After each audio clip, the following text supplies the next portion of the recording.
couple of things, a couple of challenges. One is dealing with vulnerability, creating a safe space. Something else that I also encountered is managing time.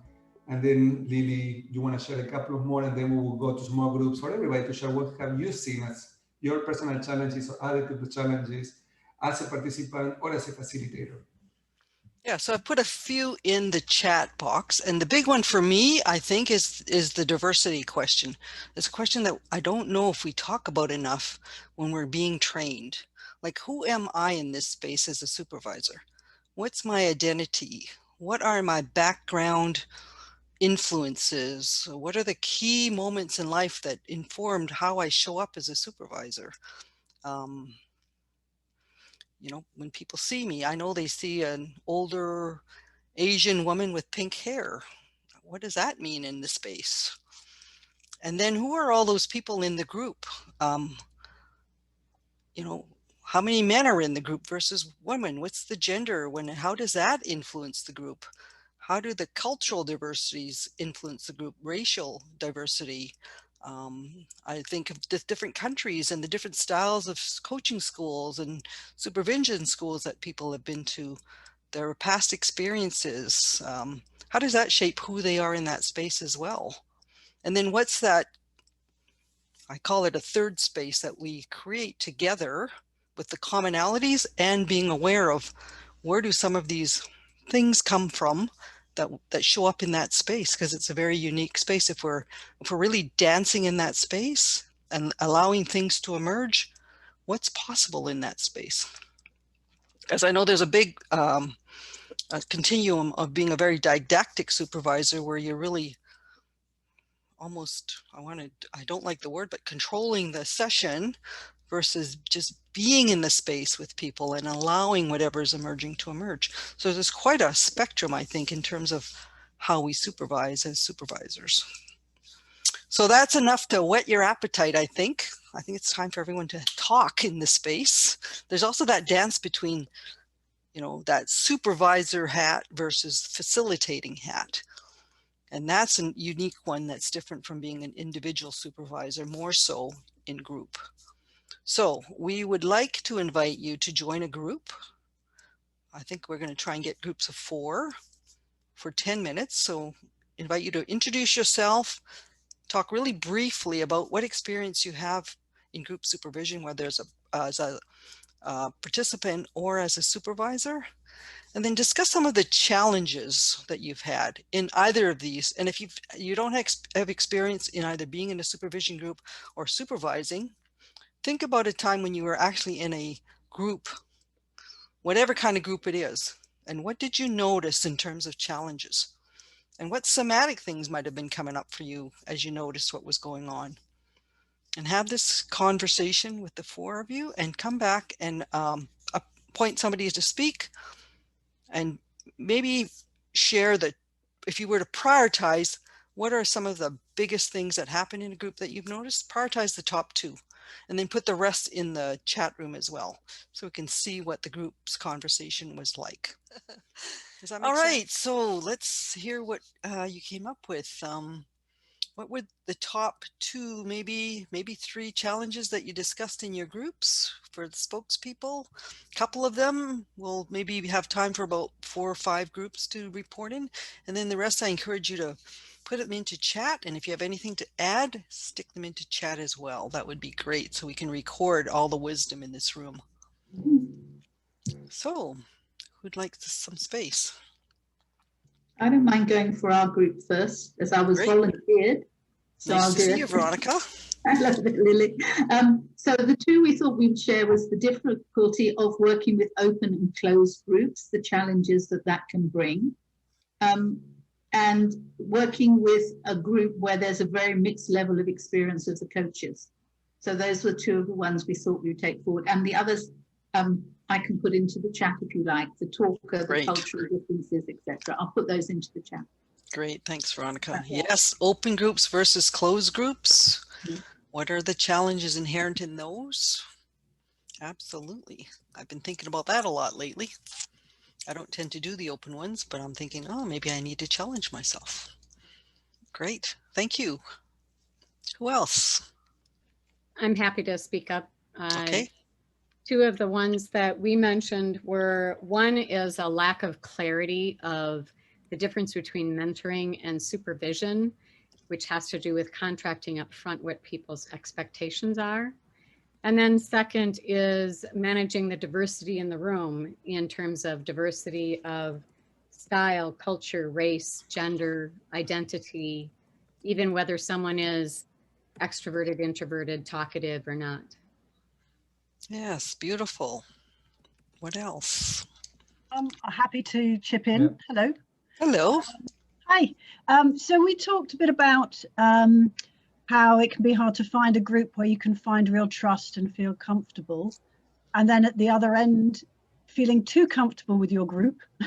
And therefore, do you challenge well enough? So there might be a sweet spot in your relationship with your group where it is really strong. And then maybe it's challenging at the company end.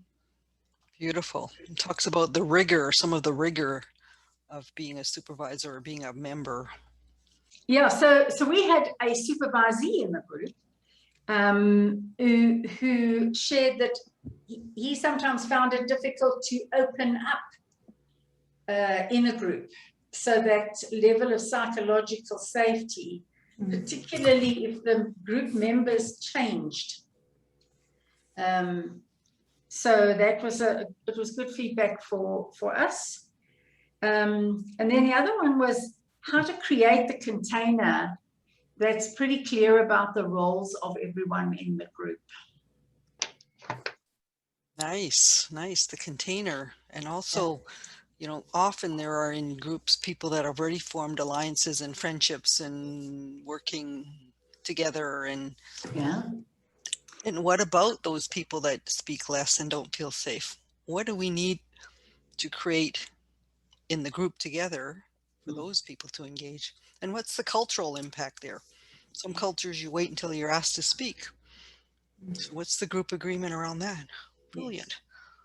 Amaranth? So just one more, can I quickly just add one, because it's just come up for me now in that earlier conversation. I want to throw it in. When I am sitting with a situation now with an intact group that's been intact for 5 years together, and one of them is speaking to me to say, maybe I need a change. Maybe I need to be in another group. And it feels a bit prickly. You as the supervisor, it feels prickly. Yes. And I wonder what the impact is on the larger team as well. Or the well, yes. So I haven't tackled this yet. So but I'm putting it into the mix. Yes, it's been around 5 years and together, and suddenly the world is changing. All right, so Amaranth, let's get you on. Okay, hi. So we had we had about supervisory readiness that came up with 2 supervisors about having to draw maybe too much out of the supervisees. And the other one was around sort of culture and markets, which was around price and a developing market. You know, whether they want more mentoring first and then the supervision afterwards, and how much money they had, and and niche markets. Those were the 2 aspects. Yeah, great ideas, great thoughts there. Definitely. Things that we need to consider as supervisors and supervisees. And I guess that's why Michael Carroll wrote his book on being a supervisee, right? Yeah. Clearly, Jared here. Hi, Jared. Nice to see you. Are you going to sing me happy birthday? Yes, well, I'm going to send the song. Okay. Now, Lily, so what do you do as a supervisor who inadvertently appears intimidating to the introvert who sits in a group? He wouldn't reach to you. And when he's in a group, then he's hiding because of the bigger group. He can hide in the group. Great questions. And is that an assumption that we need to check out what's going on? And how does it affect the larger learning group as well? So from our group, I think a lot of them have been covered off, but just really that artistry and wisdom of the supervisor pulling out from the group and sharing that space to really pull out that group wisdom versus taking the space themselves, I think. Yeah. Yeah. And what is that dance that we do as supervisors? Good question. Any others? Yeah. Elizabeth, One of the things I brought up was actually my own identity within the group. And I was talking with a supervisor who was looking for supervision yesterday, for group supervision.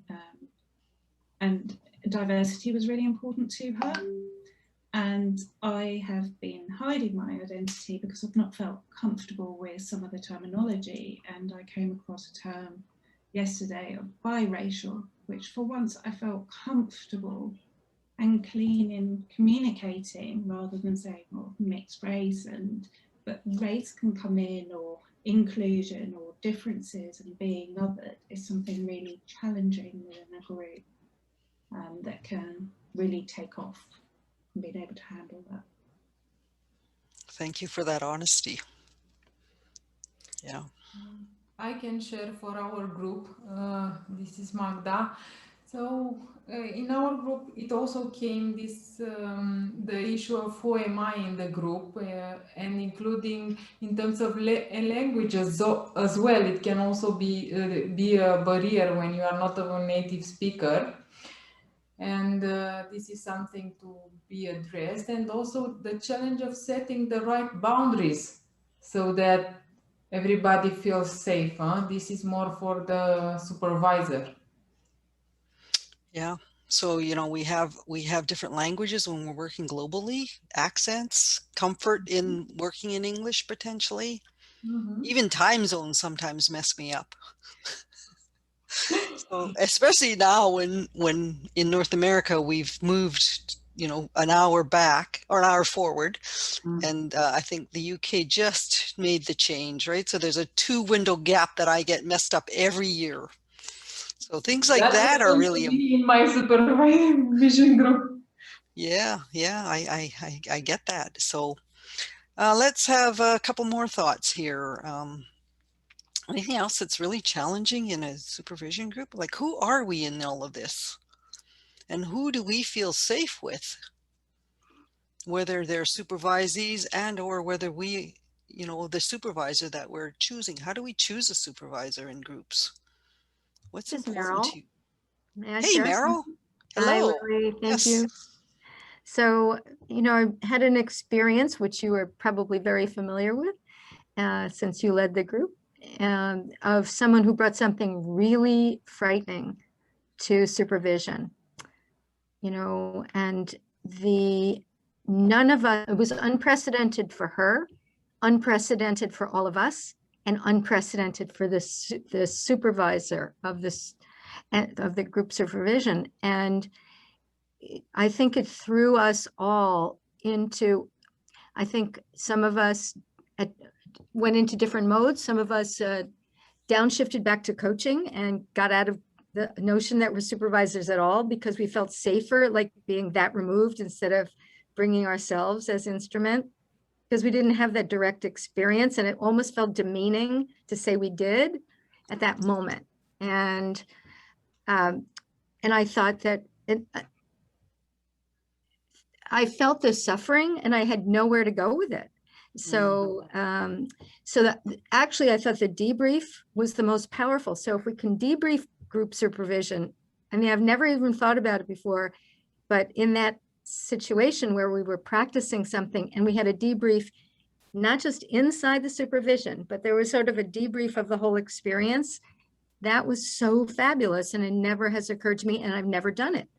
And I think that I will definitely do it and not wait for a bloody situation to try it on, but to do it routinely, because there's more to be gained from it and more for all of us to access the wisdom of the group and access our own personal experience, which we might have been shut down through. I know I was shut down through some of that. So I remember that session, and that all brings up this whole new area, not so new in Europe, I don't think, but supervision of supervision. That's showing up in my space now. And what is that all about? And where do we take our stuff when we are supervising as well? Yeah. Yeah, fascinating. Thank you, Meryl. And I remember one group I'm working with, very experienced coaches, and some of the stuff that's coming up is big world stuff. And how do we sit with that piece together to examine it in a supervision space? All right, so lots to think about, lots of challenges, and I think we've touched the surface. And I'm noticing Allison's here and Michelle Morel, these big names in supervision. Did we get them all? Then other big ones that we missed? And there's some really nice stuff in the chat as well. Perhaps could I offer the one of the things that came in our group was if there's I use the word carefully, if there's a psychiatric incident or a psychotherapeutic incident that we may not have foreseen or anticipated and may not be qualified to actually work with, and how do we hold the group and the safety and the supervisees, and what do each of us and the person who may need other referral, how do we manage that? And that was something that came Beautiful. out of the group. And what pops for me in that is ethically as well. Yeah. Right, respecting the person, the dignity of the person and the people. Beautiful. Thank you, Allison, for adding that. All right, I'm going to turn it over to Damian to take us through the next part. Yeah, thank you, Lily. I was also thinking, Alison, when you shared that case, what happened we, as supervisors, were surprised by something, like can be a psychiatric issue. But for example, for people living in the United States, we have a lot of things going on politically happening, and how we manage the emotionality of what's happening right now when we are dealing and navigating COVID-19, equity issues and events, political issues, 10 people killed in Colorado last week. So all of these things are happening in the world, that happening every day. We learn new things, how we are prepared as supervisors, individually and in group setting. Because I do believe that we are dealing with emotionality of the client, of the coaches, and the supervisors. So it can be sometimes challenging. Something that we didn't cover, Lily, from all of the challenges is something that you do a lot, that I don't do as much, is co-leading. When you are co-leading group supervision and the dynamics of working with another colleague and what happened in these dynamics. And one more that I didn't think we covered is what happens when you have in your group people paying different prices for group supervision. If you have a different, how do you manage that? And there are many more, but I think we have enough here to choose from. So this is what we're going to do now. We have a so juicy. We have a great list here of many different challenges and situations. And we're going to go back to the groups. And we want to invite you to choose from everything you heard. Two challenges can be the one that you identified before, or can be some new ones. And whatever two challenges you choose as a group, we want to go to strategies now. We want to think, what can we do as group supervisors to navigate, to manage these challenges? So we go from identifying the challenges to strategies. What do you think are the best strategies in these different situations? Okay, so in the last part of the session today, let's discuss some of the strategies. So we identified all of the different challenges. Now let's talk what group supervisors do when they have to facilitate these challenges. So who would like to start sharing some of the strategies? And please, would you mind sharing some of that in the chat room so we can collect all of this data and share with everybody? So in that way, we share the wisdom and the challenges and the strategies in the chat room as a way to collect our wisdom as a learning community. So who would like to start sharing? What are the two challenges you chose and what are the strategies? Damian? Yes, go ahead. So we kind of bundled the challenges under one umbrella, which was around the psychological safety in the group. And something that we, out of our own experiences in the group, were focusing on is the potential value and significant value of having a pre-interview, one-on-one interview, to get a a sense of what the expectations are of the supervisee and what their needs are, and equally for the supervisee to interview the supervisor. So there's a sort of a two-way checking happening, that the supervisee is going to be confident in the supervisor's competence, but then there's already some investments happening in psychological safety. So then when the group does come together, each one of the supervisees is a bit more aware and maybe already psychologically invested in committing to the group, and then bringing that contracting discussion together.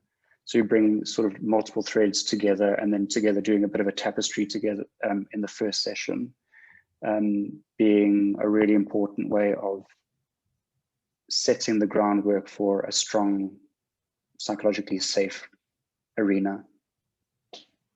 Thank you, Andrew. I agree with you completely. I think that psychological safety and coming up with strategies to set up the group supervision for success is key. I do believe, like you, is number one thing to pay attention to. And how you create a psychological safety so people can be willing to open up and build trust. Having interviews in advance, I do believe, is key. Having the right people in the group, because not everybody will be a good match for the same group. So spending time and having some criteria to what is this group going to be. It's open to anybody, was open to coaches with the same level of experience. And there are different opinions, different goals you may have for different reasons. Groups where there is variety. Ideally, in my experience, when people have similar level of experience is better. But depending on the group can be different challenges. Something we didn't talk before, one of the challenges is what happens if somebody's in a group and don't want to be there. It's mandatory, because sometimes a group supervision be mandatory in some organizations. So that can be an extra challenge for the person participating, for the group, and for the facilitator, for the supervisor. And something else that I do to create a safety, Andrew, is because I do most of my work virtually, is I ask people to introduce themselves virtually before even they meet for first time in the group. So I ask people to share their bios, who they are, and their expectations. So we do a little bit of setup before we start. So not only spending time in interviewing and getting the right people to the group to be sure that there is clarity about the expectations, setting up the contract, but also some small things that can make a big difference, such as people introducing each other, talking about expectations, in the first meeting, spending a lot of time in creating that safety by ground rules, spending or agreements or whatever you want to call it, and spending a lot of time on that. It's interesting, we had Michelle Moral here with us. We were doing a program on supervision of supervisors. And one of the key issues in group supervision of supervisors was this issue about contracting. So eventually, Michelle, this is going to be published and we'll share with you, but contracting, as we all know, is key. Thank you, Andrew. Who wanted to go next? Yeah. Yes, go ahead, Evelyn. Thank you. So, Damian, our challenge was when there's conflict within the group, and so there's maybe one person is being more conflictual towards another, and we're saying, okay, so what would we do? And we came up with several kind of ways, but the major concept was to try and use it, try and use the value, try and capture the energy of it, and use it within the group to examine the current issue more. So potentially there's some parallel process going on, and that's what's generating the conflict.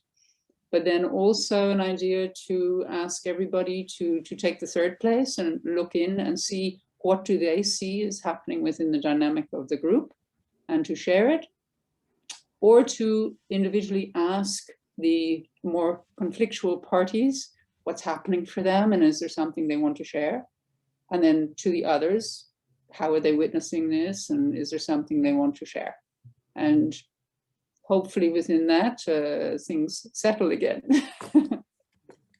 Thank you for bringing this up, because we didn't discuss that, but this is one key challenge in working with groups when there are conflicts between the participants.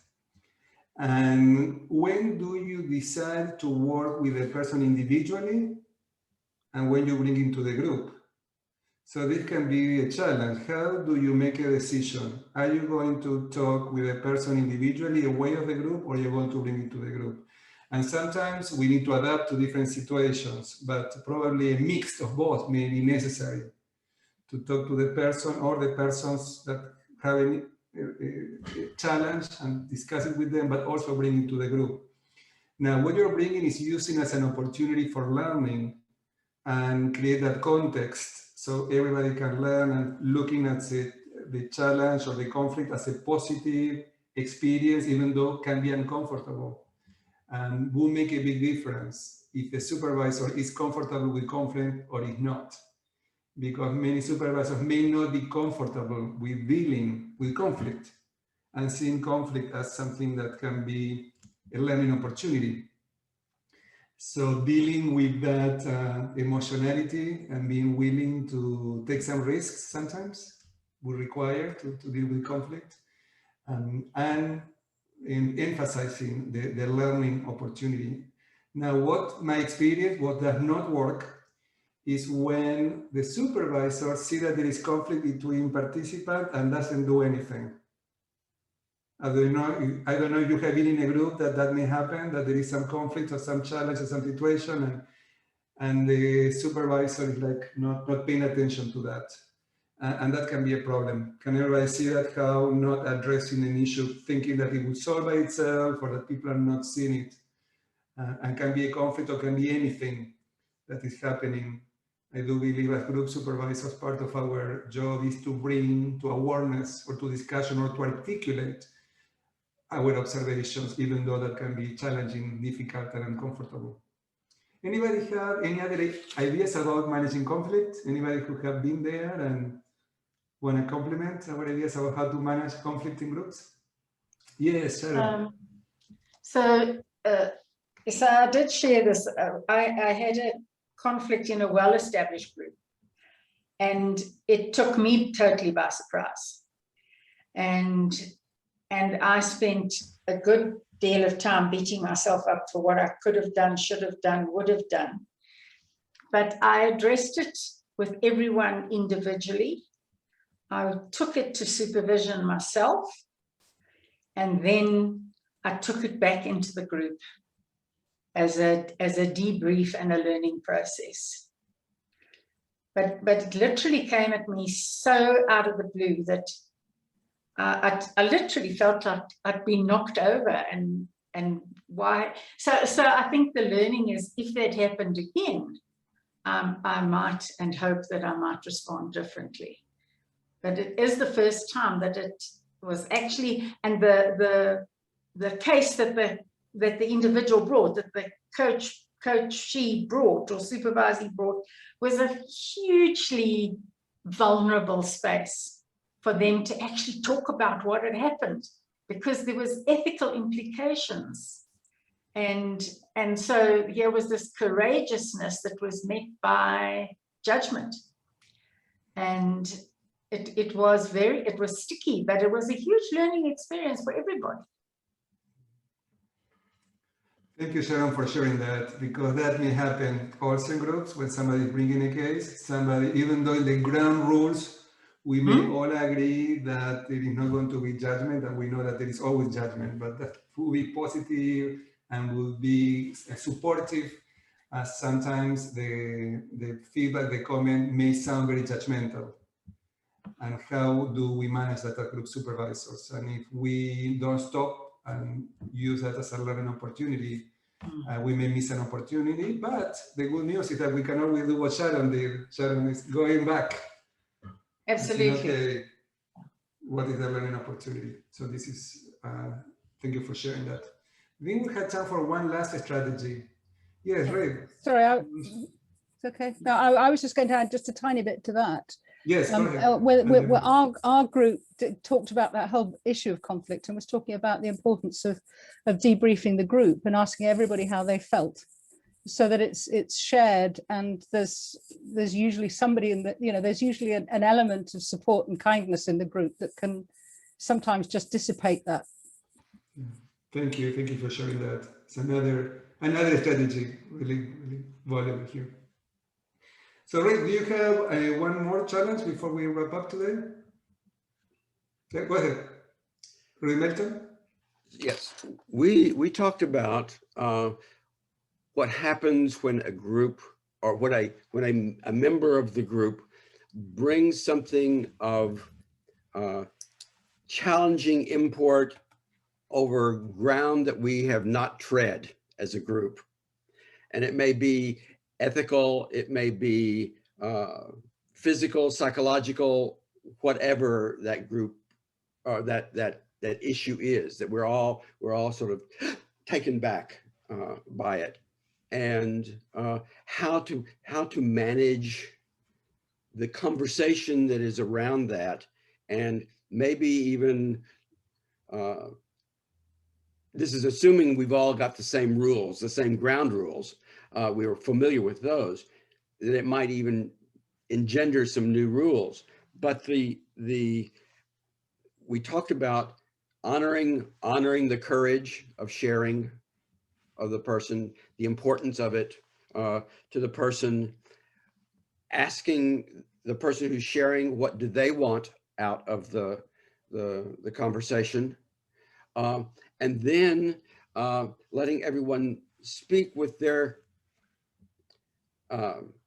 make their offer, shall we say, and being very much aware of the line between advice and exploration for awareness, and assumptions and beliefs within the situation.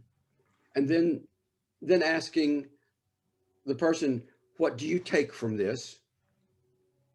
And asking the people in the group, what do you take from this?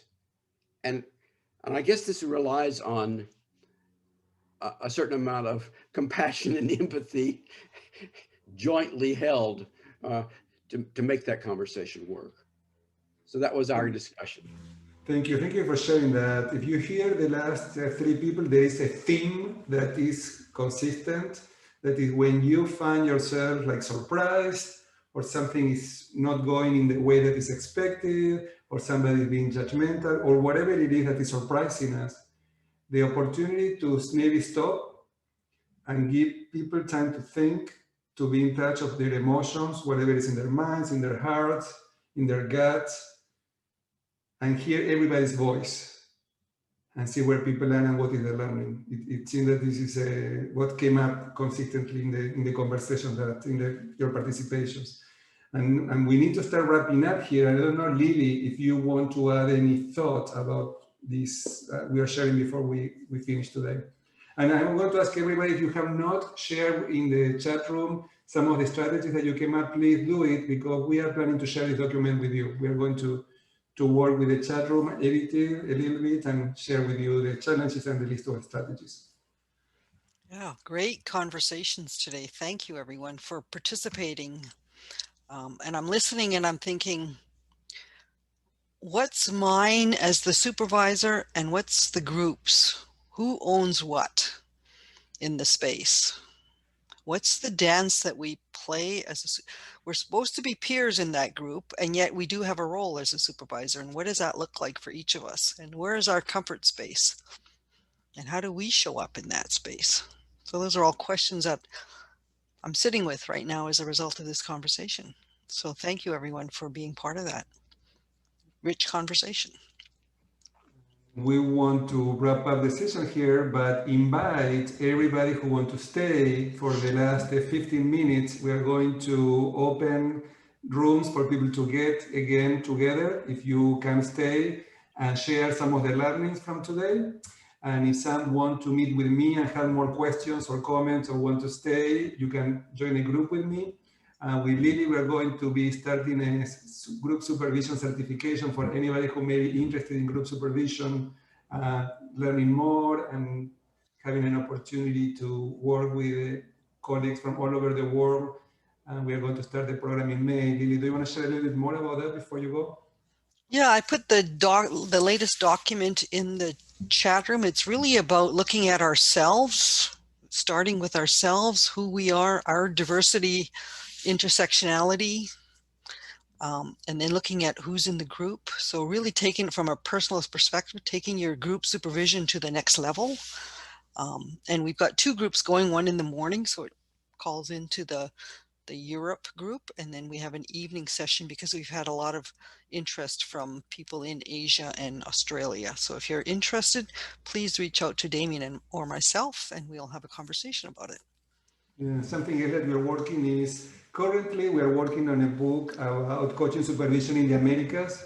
Some people here are going to be contributing in some of the chapters, but we are also going to be working on a book on group supervision.